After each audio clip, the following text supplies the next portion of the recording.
నలుగురు మూర్ఖులు ఒక ట్రక్కు నిండా బంగారు బార్లను దొంగిలించి వారు పట్టుబడకుండా ఉండడానికి 100 సంవత్సరాల స్లీపింగ్ మిషన్లకు వెళ్లాలని నిర్ణయించుకున్నారు.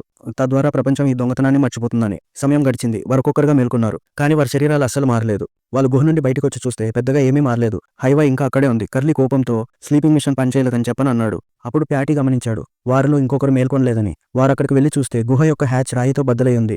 మరియు వారి సహచరుడు ఎముకల గూడులా మారిపోయాడు. దానిని చూసి వాళ్ళు స్లీపింగ్ మిషన్ వర్కౌట్ అయిందని చెప్పని భావించారు.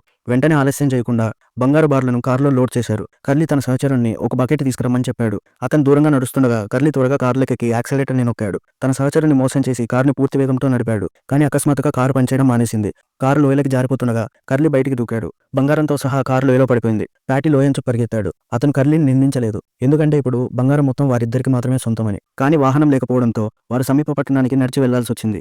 ఎడారి విపరీతంగా వేడిగా ఉంది. త్వరలోనే ప్యాటీ ముందుకు వెళ్ళలేకపోయాడు. వారు విశ్రాంతి తీసుకోవడానికి కూర్చున్నారు. కర్లీ తన వాటర్ బాటిల్ తీసి నీళ్లు తాగడం ప్రారంభించాడు. ప్యాటీ తన వాటర్ బాటిల్ కోసం వెతికాడు. కానీ అది దొరకలేదు. కాబట్టి ప్యాటీ కర్లీకి వాటర్ బాటిల్ ఇవ్వమని చెప్పని అడగ్గా ఒక్క సిప్పుకి ఒక బంగారు బార్ అని చెప్పని నియమం పెట్టాడు.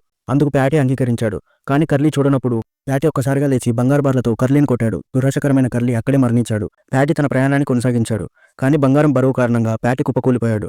అప్పుడు ఒక అపరిచితుడు అతని బంగారాన్ని పట్టుకొని కనిపెట్టాడు. ప్యాటీ సహాయం కోసం వేడుకున్నాడు. నన్ను పట్టణానికి తీసుకువెళ్తే నీకు ఒక బంగారు బార్ ఇస్తానని. అది నిజమైన బంగారం అన్నాడు. కానీ నీరు తాగే ముందే ప్యాటీ కూడా మరణించాడు. ఆ అపరిచితుడు బంగారు బార్ను తీసుకొని తన భార్యకు చూపించాడు. ఈ లావు వ్యక్తి బంగారాన్ని చాలా విలువైనదిగా భావించాడు అన్నాడు. అతని భార్య చెప్పింది 100 సంవత్సరాల క్రితం ఇదేదో విలువైనది కావచ్చు. కానీ ఇప్పుడు దానికి ఏ విలువ లేదు. అతను ఆ విలువలేని లోహాన్ని నేలపై విసిరి తన కారులో ఎక్కి వెళ్ళిపోయాడు.